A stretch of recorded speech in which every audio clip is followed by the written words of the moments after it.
Ikaw ba isang kasalukuyan na nag-aaral sa college or graduate ka na pero wala ka pa ring work? If your answer is yes, I want you to know na ikaw na ito. Yes, ikaw na. Because in this video, pag-uusapan natin ang 5 freelancing jobs na swak para sa iyo. Kung interesado ka, panoorin mo tong video na ito. Videos that will make you wealthy and debt-free. Hi there, Yoshing kita ng inyong pambansang wealth coach. Maraming salamat for making this channel 1.9 million. Palakpakan! Ay, maraming salamat po sa inyo and thank you very much for the support. Despite of the hijacking of this channel, we are coming back strong! Yes! Laban lang tayo kaya mga friendship, we need your support, no? Panoorin nyo ulit ng mga video, i-like nyo yung mga video, mag-comment po kayo para gumanda po ang algorithm po natin sa ating channel. Okay, ang pag-uusapan po natin right now is the 5 non-voice freelancing job opportunities para sa iyo. Pero bago natin pag-usapan yan, kailangan natin maunawaan mga friendship. Marami po talagang out of work right now, maraming po talaga naghahanap, marami pong graduate pero wala naman trabaho. Nahihirapan silang pasukin ang mundo ng pagtatrabaho kasi number 1, baguhan lang sila. And number 2, hindi alam paano gumawa ng portfolio.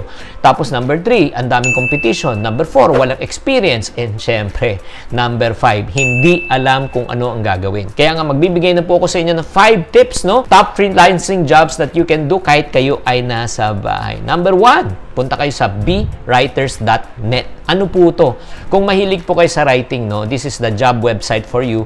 Ano po yung pwede mong gawin? Article writing, speech writing, research writing, resume, blog post, editing, proofreading, website content. Alam nyo, napakasimple lang po yung proseso. Kailangan mo lang, syempre, pumasa ka sa English test nila. Okay, that's number 1. And then, pagkatapos nyan, you must pass a certain subject na nire-require nila. And then, kailangan magpasa ka ng manuscript within 48 hours. And ito ang good news. Pag ikaw ay pumasa, pwede kang kumita ng $4 to $15. That's around 200 pesos to around 750 pesos per page. Per page po ito. So, how to apply? Puntahan nyo na lang po yung bwriters.net and click yung Become Our Writer. And after that, you can register and pull the necessary information. That's number 1 for writers. Number 2, hindi naman ako magaling mag-write, pero magaling ako makipag-chismis. Oh, pwede ka maging transcriber. So, you need to visit gotranscript.com. Okay? Ang gagawin nyo lang po, kung ano naririnig nyo, itatype nyo lang po ulit. Ito naman po ang application process. Again, pass the language test, transcription test, no? Papatype din po sa inyo. At pag pumasa kayo, pwede kayong kumita ng more or less 60 cents per minute. That's around 30 pesos per minute. At pwede kayong kumita ng more or less 1,200 US dollars per month. That's around 60,000 pesos per month. Woo! Diba sa pagiging transcriber. So, how to apply? Just search gotranscript.com. Yan, official website po nila. And look for transcriptionist. And then, click mo yung work. And then after that, mapupunta ka na sa application page na kanilang website. And next naman, ito naman para sa mga student, no, na gusto naman kumuha at gusto na mag part-time, you can go to coursehero.com. Okay, ito naman Course Hero, ito naman po yung mga tao naghahanap ng mga tutor. Oo, tutor. So, kung ikaw ay magaling ka, pwede ka magturo, meron kang subject matter expert, pwede ka mag-apply dito. So, paano ka mag-apply? Number 1, syempre, yung kanyang personal details. Tapos, number 2, yung diploma mo, transcript of records mo. And the good thing, walang test po. Walang test to unlike the first 2. And if you are a tutor sa Course Hero po, you can earn around $3 to $5 per question answered. So, approximately, around kikita ka ng mga 1,500 US dollars to 75,000 pesos per month. Grabe. Woo! So, paano ka mag-apply? Go to coursehero.com, become a tutor, i-click mo. Tapos, i-click mo yung apply now. And then, after that, mag-sign up ka lang. That's number 3. Diba? Grabe. Ang dami na nating mga info. Bago tayo magpunta na number 4, batiin muna natin si Gio Sogokyo, si Jose Soltura at si Yora R. Maraming salamat. Let's go to number 4. Again, para sa mga tao mahilig chismis. Sa transcribeme.com ka naman pupunta, sa transcribeme.com. Paano naman application process? Again, language test, tapos 3 audio files, ibibigay sa iyo, tapos itatranscribe mo. Pagkatapos yan, alam mo kagandahan dito, hindi kailangan ng video calls o walang mga physical calls, walang interview.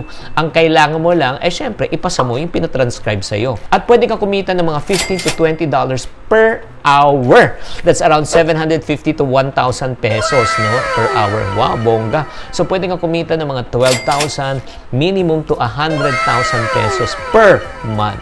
Woo! So, paano naman tayo mag-apply? Go to transcribeme.com and then click jobs. And then after, click get started and then fill up the form. And last but not the least, okay, para naman to sa mga taong mahilig mag-tutor also, ito parang competitor site po ng CourseHero.com. Pwede kayo pumunta sa studypool.com. Sa studypool.com man, ito naman, kailangan mo maging brainy. Para kumita ka dito, kailangan meron kang alam. Oo. Ang application process lang, ipasa mo lang syempre ulit ang language test. Kailangan mo magpadala ng 3 manuscripts about different types of your choosing. Since higher level po ang tutoring na kailangan po ng study pool, kailangan po mas mataas po ang konti lang ang requirement. Pero, pag pumasa ka, bongga, you can earn as high as $7,500 per month or 375,000 pesos. Woo! Imagine mo, ganito kalaki ang pwede mong kitain sa freelancing as a tutor. So, probably some of you are asking, paano ba mag-apply? Ito nga, go to studypool.com, become a tutor, click mo yun, and then click apply now. Guys, ito lang pong shinare kong 5 out of thousands of the freelance jobs out there dito sa Pilipinas. Maraming salamat and I hope you like this video. I-tag nyo to, i-favorite nyo tong video na ito. Pero from time to time, you can really visit this. Don't forget also to comment in my comment section if you like this video. Maraming salamat. Tatandaan, ang pagyaman po ay napag-aaralan. This Chinkitan saying, to every problem, there's always a solution. If you're not part of the solution, you're part of the problem. Always. Check positive. Thank you for watching. If you want to suggest a topic or review that you would like me to discuss on the next video, please do comment below para mabasa po namin. Thank you very much and I'll see you on our next video. Okay.